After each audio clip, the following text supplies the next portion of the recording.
Salam, Tuhan bersama kita.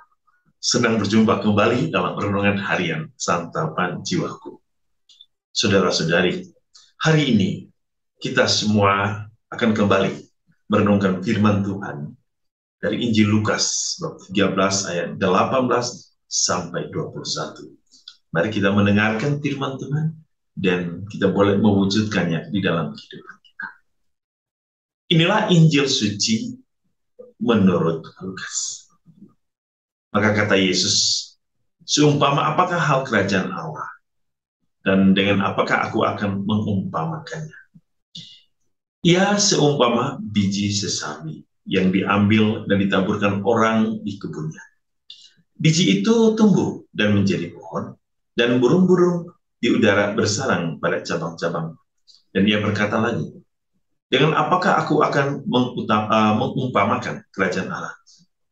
Ia seumpama ragi yang diambil seorang perempuan dan diadukkan ke dalam tepung terigu 3 sukat sampai kambil seluruhnya. Demikianlah sabda Tuhan. Terpujilah Kristus. Saudara-saudari yang dikasihi Tuhan,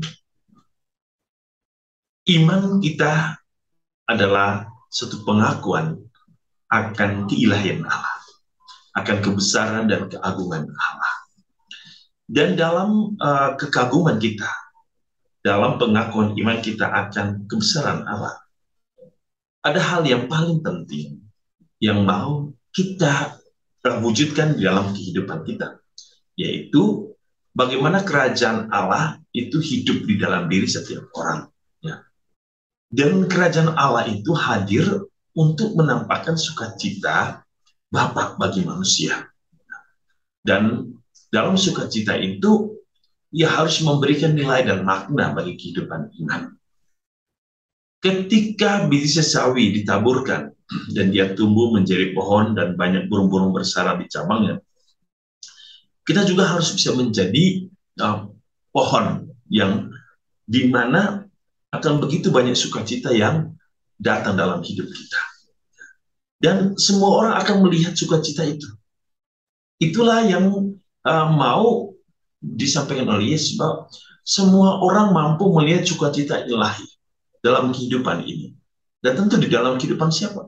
Dalam kehidupan orang-orang yang mengakui dirinya sebagai orang-orang beriman, yang mencintai Allah, yang mengikuti Allah. Dalam bacaan pertama, Rasul Paulus hari ini mengingatkan kita tentang makna sakramen. Bahwa sakramen adalah tanda kehadiran Allah yang ingin menguduskan manusia. Santo Paulus berbicara tentang bagaimana kesatuan antara suami dan istri. Bagaimana suami dan istri menjaga keutuhan satu tubuh mereka sebagai satu rumah Allah yang kudus. Mereka bukan lagi dua, melainkan satu.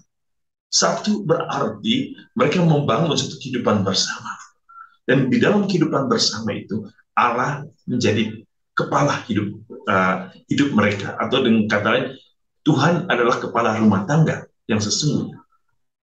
Maka dalam mewujudkan kehidupan ini, saudara-saudari, apapun panggilan kita, hal yang utama adalah bagaimana kita selalu menghadirkan Tuhan di dalam hidup kita. Kita menghadirkan Allah yang mampu memberikan kita satu harapan akan hidup yang kekal. Tuhan yang akan memberikan kita cinta sejati. Tuhan yang akan menguatkan panggilan hidup kita.